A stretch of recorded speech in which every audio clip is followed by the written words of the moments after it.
al libro de Colosenses. Colosenses es una epístola que me encanta. Carta del apóstol Pablo a la iglesia de Colosas. Colosenses, capítulo 1, del verso 9 al 14. Lo vamos a leer de corrido y luego lo vamos a ir meditando verso a verso.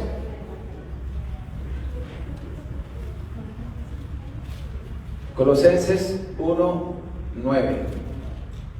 Por lo cual también nosotros, desde el día que lo oímos, no cesamos de orar por vosotros y de pedir que seáis llenos del conocimiento de su voluntad en toda sabiduría e inteligencia espiritual, para que andéis como es digno del Señor, agradándole en todo, llevando fruto en toda buena obra y creciendo en el conocimiento de Dios, fortalecidos con todo poder, conforme a la potencia de su gloria, para toda paciencia y longanimidad, con gozo, dando gracias al Padre que nos hizo aptos para participar de la herencia de los santos en luz, el cual nos ha librado de la potestad de las tinieblas y trasladado al reino de su amado Hijo, en quien tenemos redención por su sangre, el perdón de pecados. Esta carta fue escrita por el apóstol Pablo desde la cárcel, estando en Roma más o menos en el año 60 después de Cristo. ¿Quién fundó la iglesia cristiana de Colosas? Pablo, ¿cierto? ¿Cierto que no? No fue Pablo. Fue un hombre llamado Epafras. Es más, lamento decirles que el apóstol Pablo nunca visitó esta iglesia. Nunca fue a Colosas. Epafras fue un discípulo de Pablo que en sus viajes misioneros fundó esa iglesia. También estuvo pastoreando la iglesia de la Odisea y por ahí alguna otra iglesia cercana. De hecho, la ciudad de Colosas quedaba en lo que hoy se conoce como Turquía, más o menos a 12 millas de la Odisea, muy cercana a la Odisea. La vida de oración de Pablo fue algo muy notorio.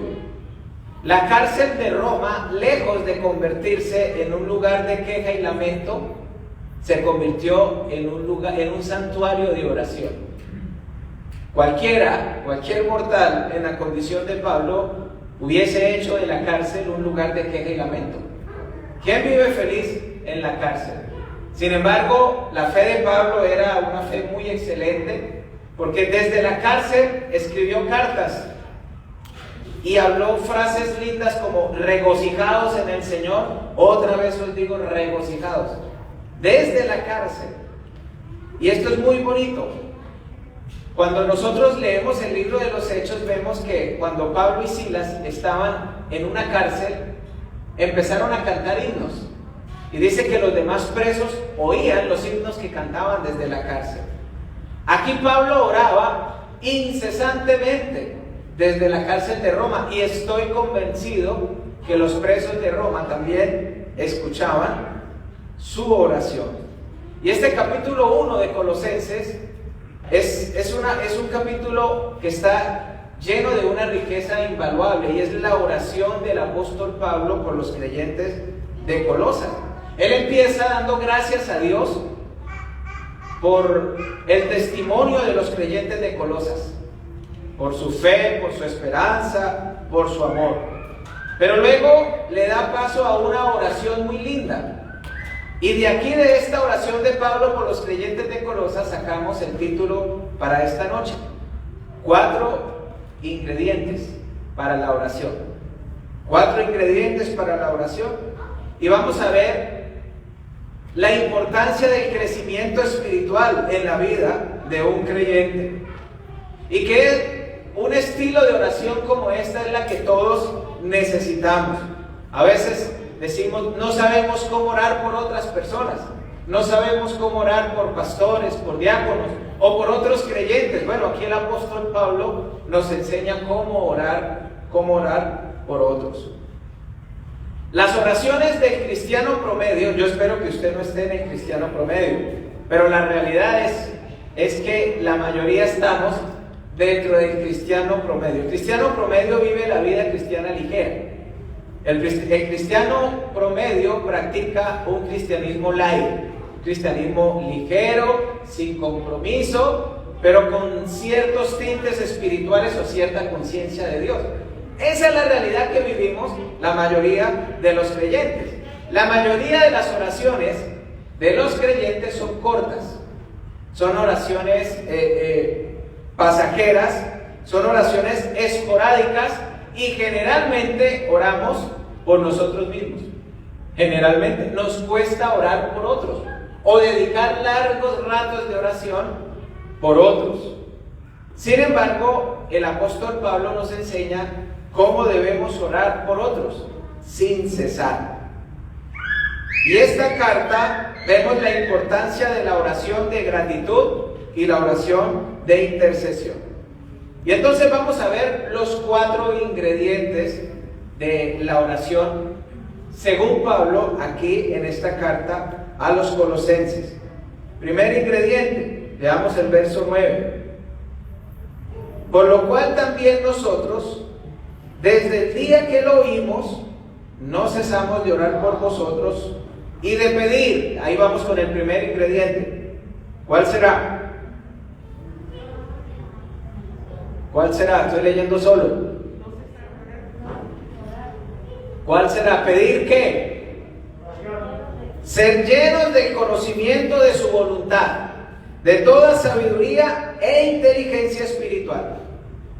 Pablo pide para que el creyente sea lleno del conocimiento de su voluntad. La voluntad de Dios no siempre es fácil conocerla, pero cuando se conoce se hace muy difícil hacerla. Esa es la realidad que la mayoría vivimos. Pero Pablo deseaba no solamente que el creyente conociera a Dios, al Dios vivo, sino que también pudiera aprender a conocer su voluntad. Si miramos el versículo 3, Pablo usa una palabra que me encanta, que la combino con no ceso, y es siempre. Siempre. El versículo 3 dice, siempre orando por vosotros.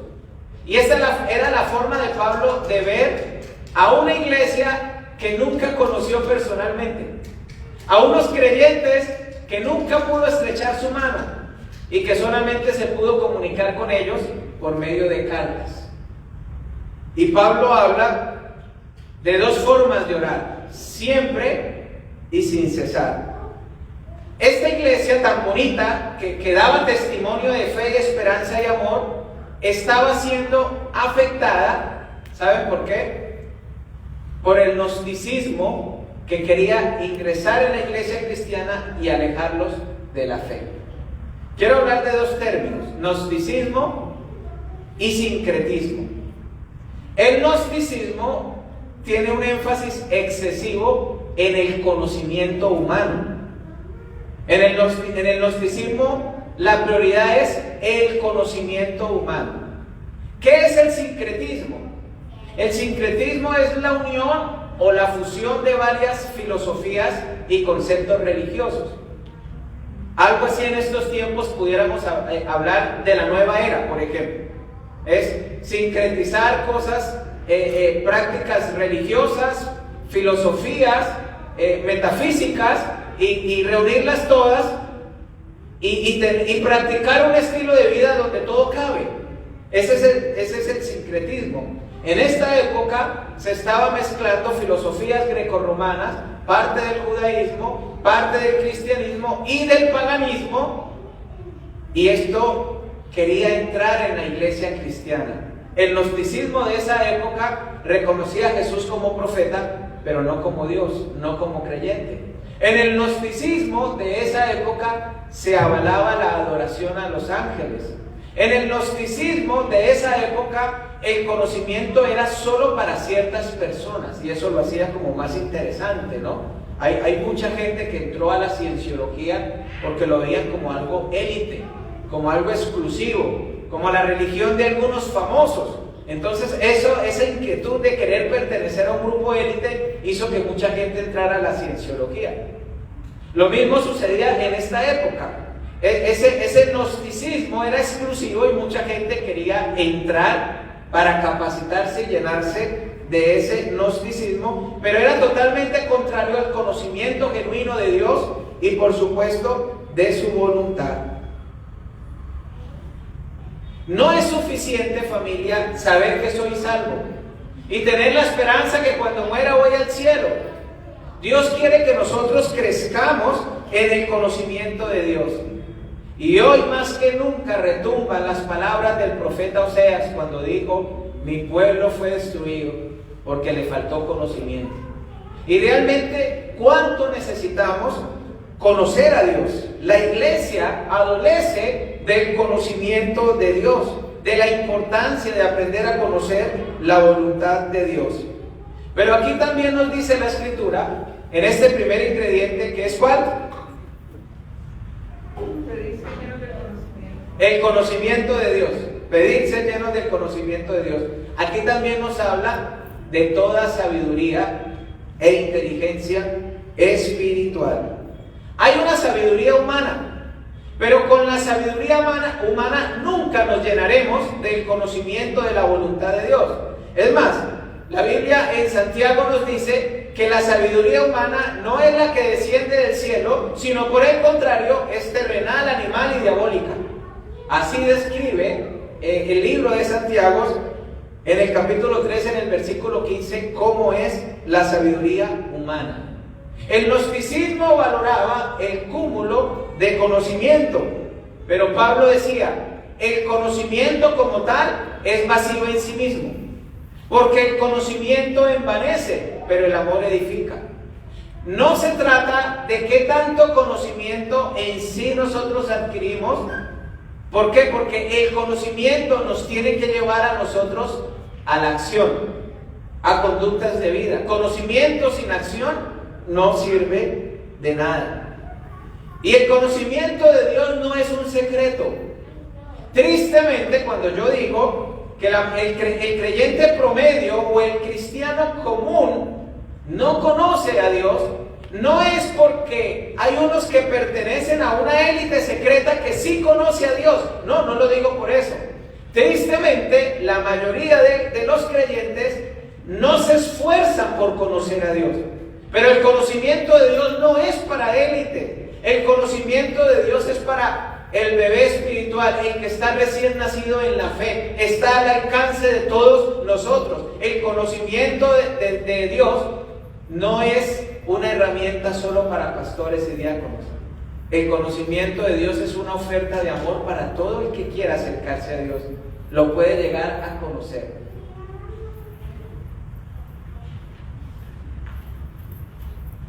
Y este conocimiento de Dios no es el producto de la sabiduría carnal de este mundo. Porque la sabiduría de este mundo solamente puede hinchar de ego, pero no iluminar el hombre interior. En cambio, la sabiduría que nos da la iluminación del Espíritu Santo nos capacita para conocer y hacer la voluntad de Dios. Hablando de conocimiento intelectual, recuerden, quien funda la iglesia de Colosas es el apóstol, es Epafras. Pero quien escribe la carta es el apóstol Pablo. Pablo está escribiendo una carta a una iglesia. Estoy completamente seguro que si en esa época hubiese videollamada, hubiese Zoom, eso lo hubiesen hecho por Zoom y por videollamada. Los recursos que habían de comunicación lejana eran las cartas. Y por eso Pablo se comunicaba por cartas con las otras iglesias, porque no podía estar presente. Y más en este caso por su encarcelamiento. Ahora, Pablo no cuestionaba el gnosticismo porque él fuera un ignorante, porque cualquiera puede decir: no, pues los que no saben son envidiosos de los que sí saben. Pero déjeme decirle que si había una persona preparada académicamente, intelectualmente, era el mismo apóstol Pablo. Si usted lee la carta a la iglesia de Filipos, a los filipenses, en el capítulo 3, el apóstol Pablo dice, todo, saca toda su, esto en Venezuela le dicen chapear, sacar todos sus cartones y sus títulos. Él comienza hablando de todos sus privilegios, diciendo que era fariseo de fariseos en cuanto a la ley, diciendo que todos los privilegios que tenía, era ciudadano romano, que eso era un privilegio enorme en aquella época. Pero por allá en el versículo 7 y en el versículo 8 dice algo extraordinario: todo ese conocimiento del mundo lo tengo por basura. Entonces no era que Pablo era un ignorante en el conocimiento del mundo. Lo que pasa es que Pablo sabía cuál era el verdadero conocimiento, el que servía para la eternidad. Y por eso cuando Pablo, recuerde que antes de llamarse Pablo, ¿cuál era su nombre? Saulo de Tarso. Cuando Saulo iba a Damasco antes de su conversión y en el camino tiene un encuentro con Dios que cae al suelo, lo primero que Pablo le dice al Señor es: ¿qué quieres que yo haga? Pablo entiende que todo lo que él había aprendido en el mundo, comparado con el conocimiento de Dios, no servía para nada. Y por eso Pablo dice: ¿qué quieres que yo haga? Porque el conocimiento de la voluntad de Dios tiene una dimensión mayor, porque es espiritual. A veces conocer la voluntad de Dios parece como aquella serie de antaño, una misión imposible. Y en ese camino de tratar de conocer y hacer la voluntad de Dios, terminamos haciendo cosas que desagradan a Dios. Pero la voluntad de Dios está aquí al alcance de todos nosotros. Tenemos que hacer tres cosas sencillas: leer la Biblia, analizar la Biblia y vivir la Biblia. Y ahí estamos haciendo la voluntad de Dios. Está al alcance de todos nosotros. Entonces, primer ingrediente dentro de la oración. Y hoy quiero que oremos con estos 4 ingredientes al final, claro que sí. ¿Cuál es el primer ingrediente? Llenos del conocimiento de Dios. Yo les quiero hacer una confesión. Voy a decir algo que creo que aquí en el atril no lo he dicho, pero está de acuerdo al tema y solo por eso lo voy a decir. Desde los 8 años yo estoy leyendo la Biblia y estudiando la Biblia. Desde los 8 años. He leído la Biblia muchas veces completa, desde el Génesis al Apocalipsis. Y he podido estudiar toda la Biblia, la he podido estudiar. Y he podido no profundizar, pues tengo que confesar, he podido profundizar gran parte de la Biblia, pero no he llegado a profundizar toda la Biblia. Estudié teología. Hicimos una maestría y un doctorado con estudios teológicos. Pero quiere que le diga algo: cada vez que yo voy a estudiar la Biblia, yo me siento ignorante.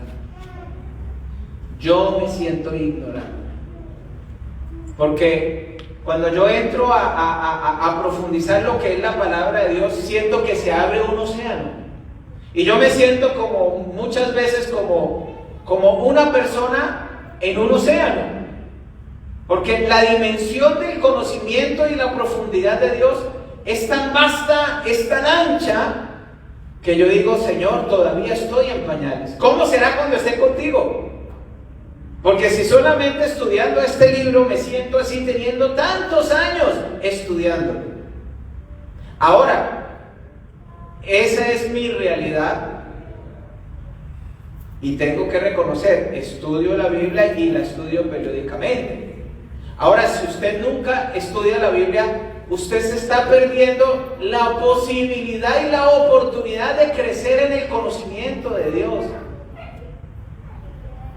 A veces somos muy dados a los cursos, a las maestrías, a las especializaciones, y mientras que estamos aquí en la vida son útiles. Claro que sí son útiles aquí para vivir, para mejorar la calidad de vida. Pero eso no le va a servir absolutamente nada para la eternidad. Para la eternidad nos va a servir es lo que hayamos conocido y vivido de Dios. Eso es lo que nos va a servir para la eternidad. Y yo siempre he recomendado, si se quiere capacitar aquí, capacítese aquí. Pero su capacitación mayor tiene que ser la espiritual, porque usted aquí está de paso, porque usted aquí no va a durar para siempre. Mire, el príncipe de Inglaterra, ¿no? 99 años era que tenía. 99 o 100. 99 dicen los chismosos faranduleros. No, mentira, sí, 99. 99 y se fue. Algunos se van mucho antes de los 99, pero que nos vamos, nos vamos. Y cuando usted se vaya, ¿de qué sirvió todo el conocimiento humano que usted adquirió? Pero yo le hago otra pregunta. Cuando usted se vaya de este mundo, ¿de qué le va a servir todo el conocimiento espiritual? Claro, le va a servir para toda la eternidad. Mire, esto es tan sencillo y tan básico lo que estamos hablando, pero tan difícil de llevar a la práctica, de empezar a estudiar la Biblia y estudiarla diariamente. Es tan difícil adquirir ese hábito. Una vez uno lo adquiere, generalmente nunca lo deja. Generalmente, puede haber sus excepciones, pero una vez uno adquiere el hábito de leer la Biblia diariamente, generalmente no lo deja. Pero ¿cuánto cuesta adquirir el hábito de la lectura diaria de la palabra de Dios? Pero hay 3 ingredientes más. Pasemos entonces al siguiente ingrediente, que está en el versículo 10. Estamos en Colosenses 1. Para que andéis como es digno del Señor. Segundo ingrediente de la oración. Pedirle al Señor que nos enseñe a andar como es digno de Él, agradándole con algunas cositas. ¿Sí? ¿No? Agradándole en todo, llevando fruto en toda buena obra y creciendo, nuevamente dice, en el conocimiento de Dios. Aquí nos habla de llevar fruto en toda buena obra. Y tiene que ver con agradar a Dios con todo lo que hacemos. Tristemente, el creyente divide su vida en 2 partes. Con una parte agrado a Dios en muchas cosas, pero con otra parte no agrado a Dios con otras cosas. Eso es una dicotomía. Vivimos entre la rubia y la morena. Vivimos entre el mundo espiritual y entre lo que el mundo carnal ofrece. Mientras que con algunas áreas de nuestra vida agradamos a Dios, con otras áreas somos conscientes, estamos desagradando a Dios. Pero Dios no nos diseñó de esa forma, para que estemos divididos, porque esto nos impide realmente crecer y avanzar en el conocimiento de Dios. La tendencia del hombre es hacer sus propios planes, sus propios propósitos, tiene sus propias ambiciones, pero así no se puede agradar a Dios. Dice la Biblia que debemos hacerlo en todo, cada acto, cada actividad, cada plan de nuestra vida debe ser direccionado hacia el agrado de Dios. Así debiéramos vivir, y no solamente con las actividades de la iglesia, sino también cuando estamos fuera de la iglesia. Hay una palabra que Pablo repite mucho en sus cartas, y es el andar. Andar en el Espíritu, pensar en el Espíritu, actuar en el Espíritu, pero más que todo la palabra andar. Cada acción de nuestra vida debiera ser una siembra cuidadosa, porque estamos llamados a agradar a Dios en todo. Y como dice Efesios 2:10, somos hechura suya, creados en Cristo Jesús para buenas obras, las cuales el Señor preparó de antemano para que anduviésemos en ella. Pero la primera parte dice que somos hechura suya, creados en Cristo Jesús para buenas obras, para dar fruto. Para eso el Señor nos creó. En el verso anterior hablaba del conocimiento de Dios. Aquí habla de crecer en ese conocimiento. Más que en otros conocimientos. Toda vida que nace necesita crecer y desarrollarse. Lo mismo sucede en toda vida espiritual. A veces uno se encuentra con personas y créame, en mi naturaleza humana, yo soy buen admirador de la inteligencia humana.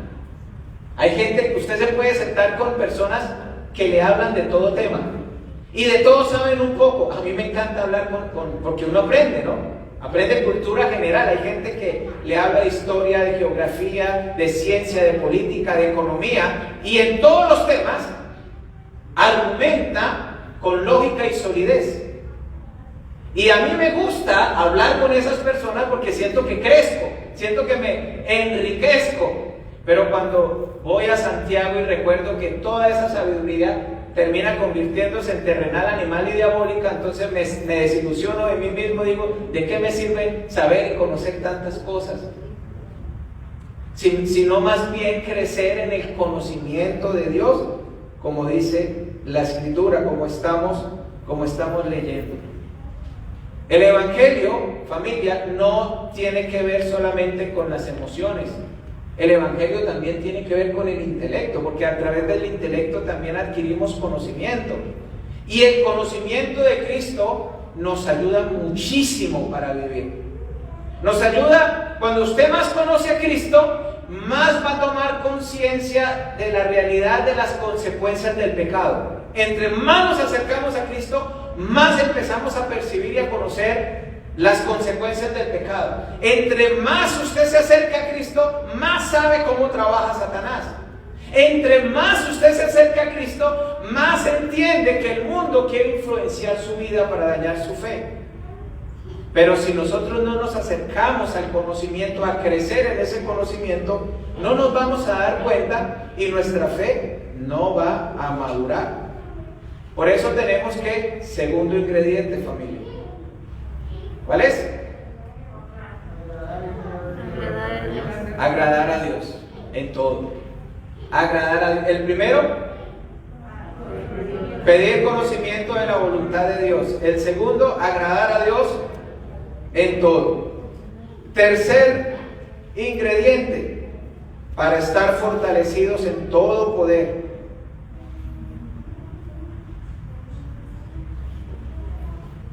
Vamos a leer el verso 11. Fortalecidos con todo poder, conforme a la potencia de su gloria, para toda paciencia y longanimidad. Ahorita vamos a ver qué es longanimidad. Primero veamos lo que significa ser fortalecidos conforme a la potencia de su gloria. La potencia tiene que ver con fuerza. Hoy día el mundo fitness se convirtió en tremendo negocio lucrativo.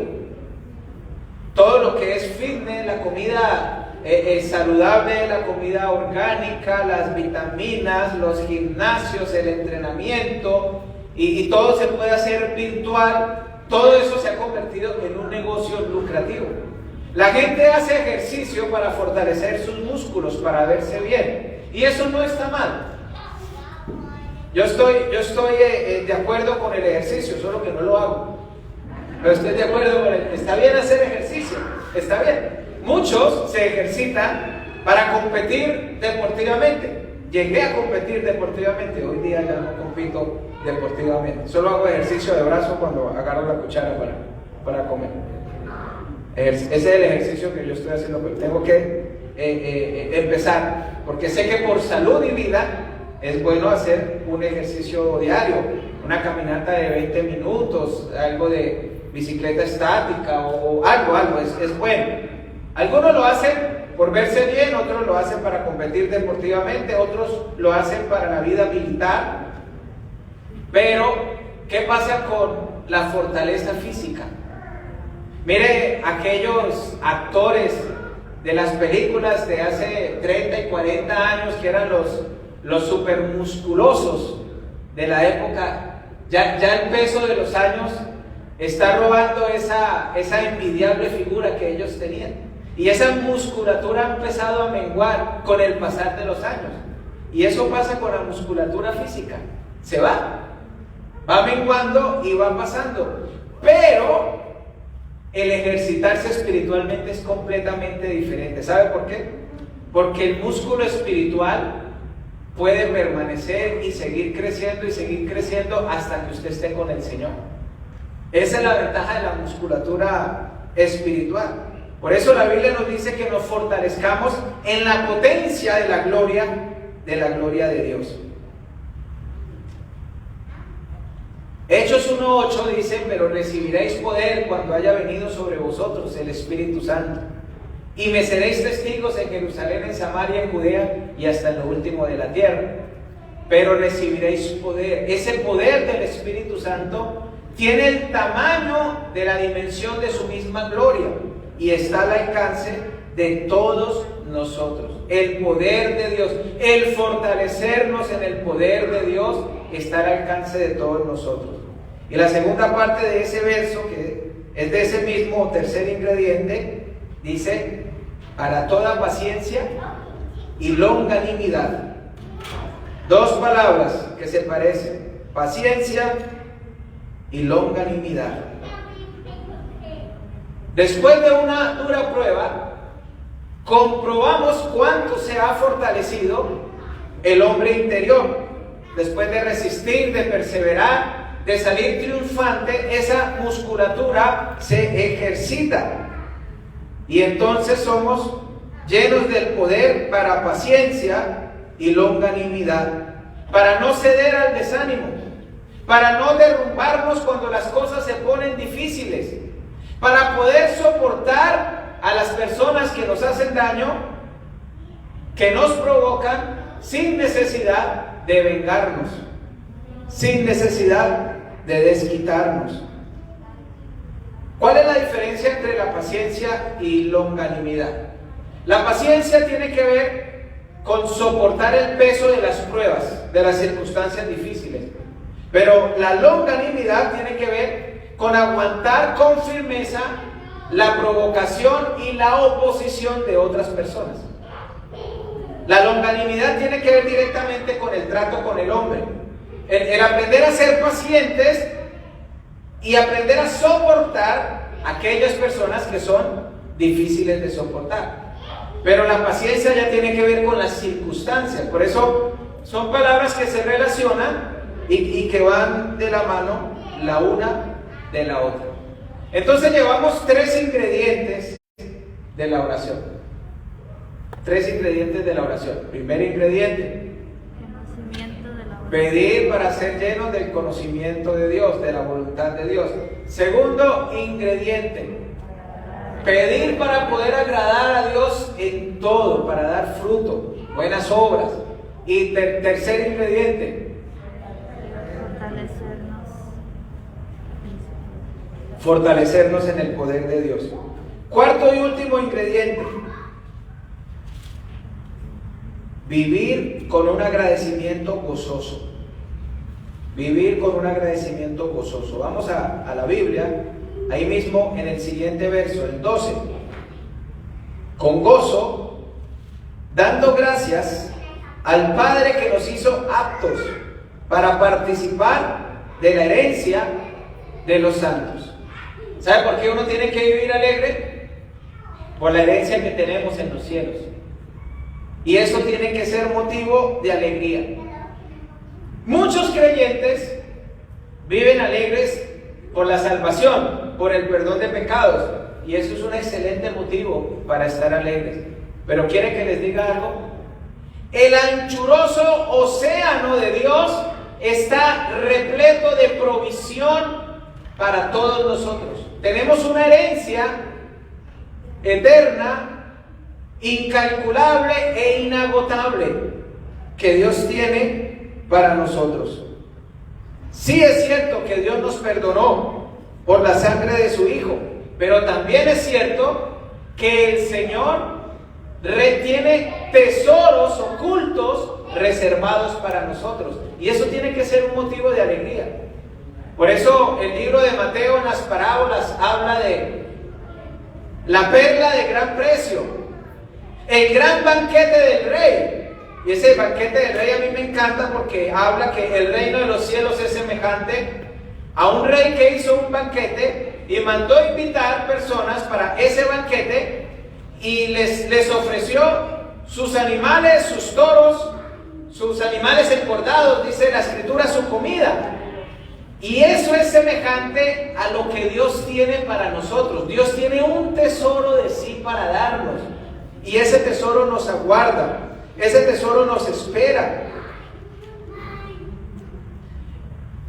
Tenemos una cantidad de tesoros reservados en el cielo, firmados con la sangre del testador. Testador es el que hace el testamento. Y la sangre del testador firmó para nosotros en los cielos tesoros. Tesoros que están esperando ser tomados y ser disfrutados. Y el versículo 13 y 14. El cual nos ha librado de la potestad de las tinieblas y trasladado al reino de su amado Hijo, en quien tenemos redención por su sangre, el perdón de pecados. Gratitud por esto. Miren el contraste de dos vidas. Dice que fuimos sacados del reino de las tinieblas, donde estábamos esclavizados, ignorantes de Dios, separados de Dios, y trasladados al reino de su amado Hijo.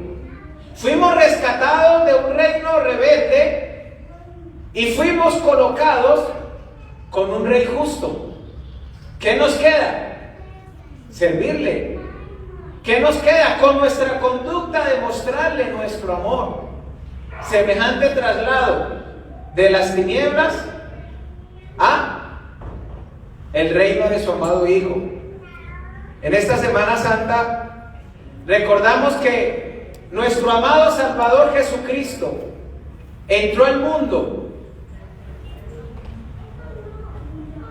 a este mundo lleno de tinieblas. Cuando Jesucristo entró al mundo, el mundo estaba dominado por Satanás, por el pecado, por la influencia mundana. ¿Y qué hizo Jesús? Conquistó para nosotros la salvación.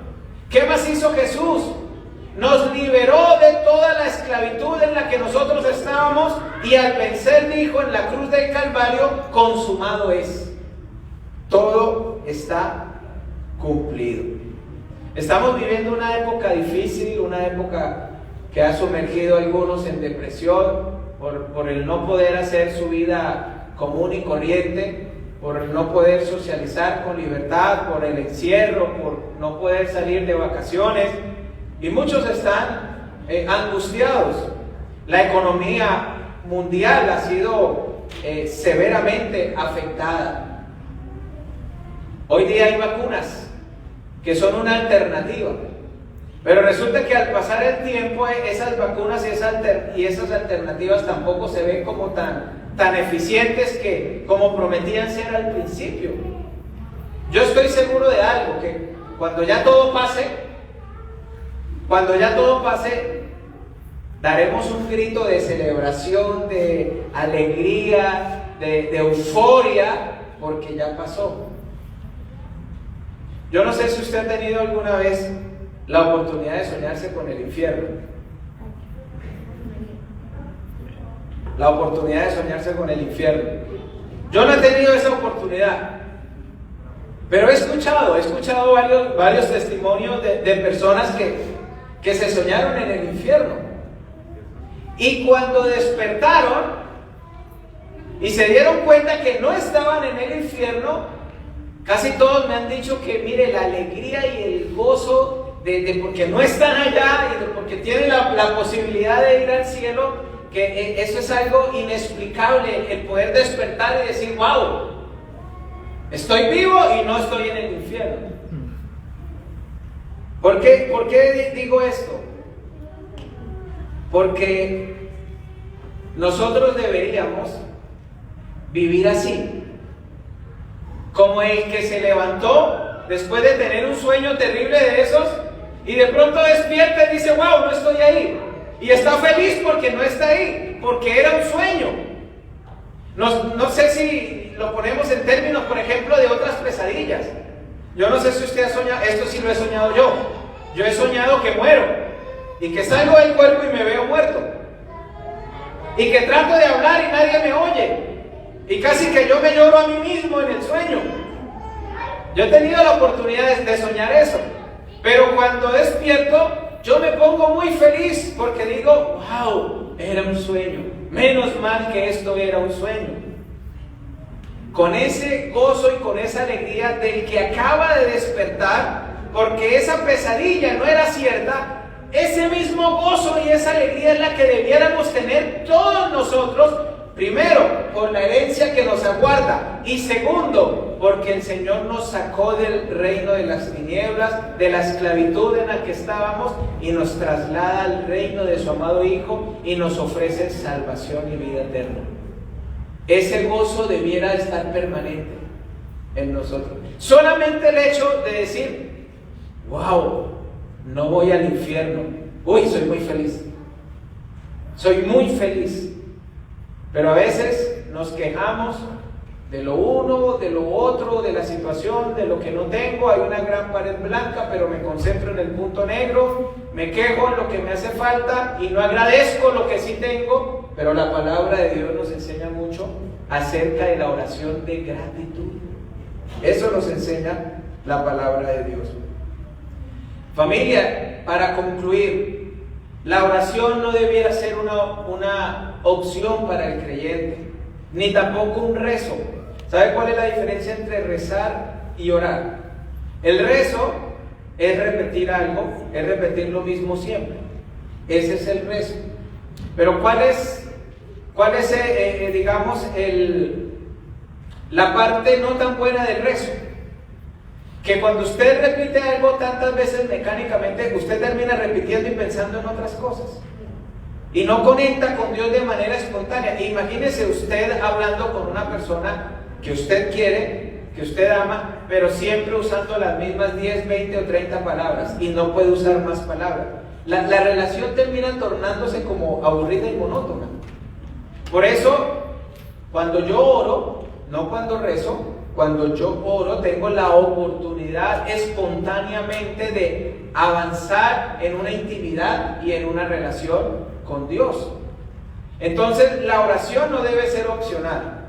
La oración no debe ser un rezo. La oración tampoco debiera ser algo tan corto como que en la mañana me levanto y digo, buenos días Señor, y en la noche, hasta mañana Señor. Porque esa es la oración de algunos.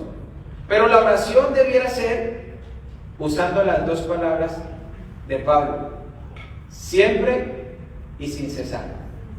Siempre y sin cesar. Primero, para estar llenos del conocimiento de la voluntad de Dios. Segundo, para vivir una vida que agrade a Dios, de buenas obras, de fruto. Tercero, para ser fortalecidos en el poder de Dios y poder vivir el segundo ingrediente, una vida que agrade a Dios y poder también estar llenos del conocimiento de Dios. Y cuarto y último, vivir con agradecimiento gozoso, porque fuimos trasladados del reino de las tinieblas en un mundo rebelde y caído y colocado en el reino de su amado Hijo, con un Rey justo a quien vale la pena amar y servir.